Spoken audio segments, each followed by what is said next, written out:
Hello hello, আজকে happy Sunday. Sunday মানেই তো ভালো মন্দ খাওয়া দাওয়া। হ্যাঁ, ভালো মন্দ অবশ্যই রান্না হয়েছে, সেটা কিন্তু বাড়ির বাকি সদস্যদের জন্য।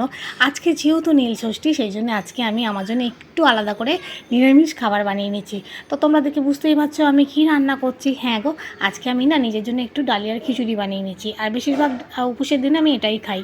তো দেখো, আজকে আমি ভালো করে মুগের ডাল নিয়েছি, সেটাকে ঘিয়ে ভালো করে ভেজে নিয়েছি। তারপরে এর মধ্যে একটু ডুমো ডুমো করে আলু টমেটো দিয়ে সেটাও ভালো করে নাড়াচাড়া করে, আর এর মধ্যে একটু ডালিয়া ধুয়ে দিয়ে দিয়েছিলাম, সেটা নিয়ে একটু জল ঢেলে দিলাম পরিমাণ মতো, আর স্বাদ মতো নুন, একটু হলুদ, আর অবশ্যই একটু চিনির দিয়ে দিলাম। তো চিনি আর নুনের একটা স্বাদই অন্যরকম হয়ে যায়, বুঝতেই পারছো।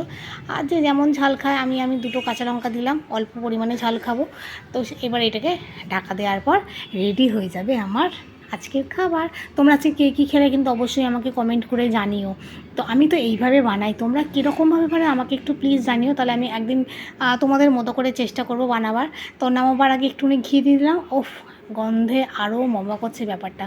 তো চলো চট করে খেয়ে নিই, প্রচুর খিদে পেয়েছে, অলরেডি 3টে বেজে গেছে।